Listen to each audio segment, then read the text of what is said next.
છેલ્લા 20 વર્ષની અંદર એટલે કે 2004 થી 2024 સુધીના સમયગાળાની અંદર દેશની જે સ્નાતકો બહાર પડે એટલે કે ગ્રેજ્યુએટ થાય તેનો એ 2 દાયકાનો સંપૂર્ણપણે એક અહેવાલ, એની રોજગારીની તકો કેવી છે, એમને કેટલા પ્રમાણમાં રોજગાર મળે છે, રોજગાર માટે યોગ્ય છે કે નહીં, એનો એક આખો વિસ્તૃત અહેવાલ અજીમ પ્રેમજી ઇન્સ્ટિટ્યૂટ દ્વારા બહાર પાડવામાં આવ્યો।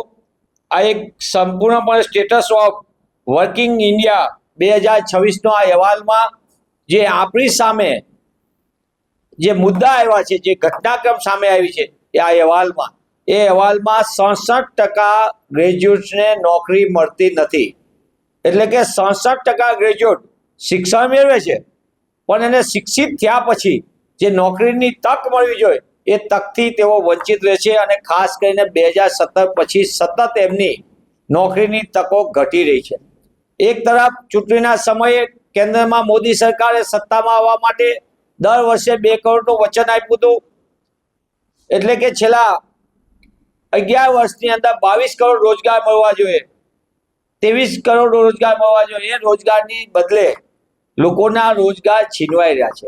ડેમોગ્રાફિક ડિવિડન્ડ એ ભારત માટે એસેટ છે પણ કમનસીબે કેન્દ્રની સરકાર કે રાજ્યની સરકાર એ દિશામાં ગંભીરતાથી લેતી નથી।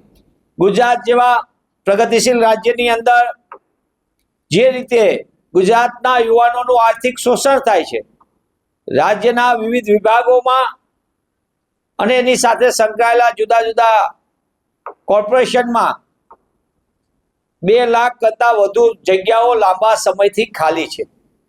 એક તરફ નોકરીની તક યુવાનોને આપવાથી વંચિત રાખનાર ભાજપાની ગુજરાતની સરકાર, બીજી બાજુ આ જ યુવાનો યુવતીઓનો કોન્ટ્રાક્ટ પ્રથા, આઉટસોર્સિંગ અને ફિક્સ પગારના નામે આર્થિક શોષણ કરી રહી છે।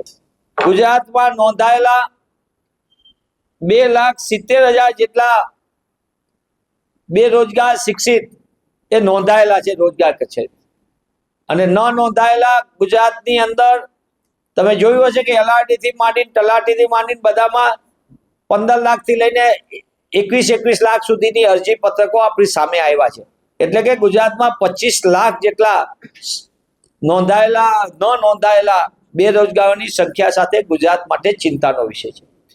જે રીતની સંખ્યાબળની દ્રષ્ટિએ જોઈએ તો ઇજનેરો અને ડોક્ટરો માટે 2017 પછી નોકરીની સતત ઘટ પડતી જાય છે, એટલે કે તેઓ પોતે ઊંચા ખર્ચના કારણે એમનું શિક્ષણનું ખર્ચ અતિ વધી ગયું અને બીજી બાજુ એમને નોકરીની તકો ઘટી રહી છે। સાથોસાથ ઘણા ગ્રેજ્યુએટ્સને સૌથી મોટો ચિંતાનો વિષય દેશમાં છે એ ચિંતાનો વિષય છે કે તેમને જે પગાર મળે છે એનાથી એમનું પોતાના પરિવારનું નિર્વાહ પણ કરી શકતા નથી। ત્યારે આમ સમગ્ર દ્રષ્ટિએ જોઈએ તો ગુજરાતને જ્યાં લગી આપણે લાગે હોય કે ત્યાં ગુજરાતમાં 1995ની તુલનાએ એટલે કે ગુજરાતમાં 1995માં જે જનસંખ્યા હતી 4,70,00,000 એની સામે આજે 2026માં જ્યારે આપણે વાત કરીએ ત્યારે ગુજરાતનો જનસંખ્યા 7.25 કરોડની આસપાસ પહોંચે એટલી જનસંખ્યા થઈ ગઈ છે। 95ની અંદર જે મહેકમ હતો ગુજરાતમાં વિવિધ વિભાગોમાં, એટલા મહેકમમાં પણ 2 લાખ કરતાં વધુ પદો ખાલી હોય। એક તરફ જનસંખ્યા વધી, બીજી બાજુ સરકારી કર્મચારીઓની ઘટ, એના કારણે વહીવટી અનેક કામોમાં અડચણો પેદા થાય છે, યોગ્ય પ્રકારનું સુપરવિઝન નથી થતું અને જનતાને મોટા પાયે અન્યાય થાય છે। સાચા કામ માટે પણ અનેક વખત ધક્કા ખાવા પડે છે।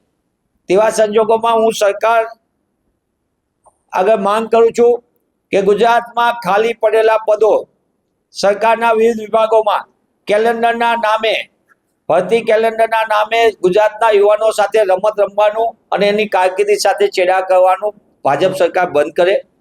કોન્ટ્રાક્ટ પ્રથાને આઉટસોર્સિંગ અને ફિક્સ પે નાબૂદ કરીને આર્થિક શોષણમાંથી ગુજરાતના યુવાન યુવતીઓને મુક્ત કરવામાં આવે।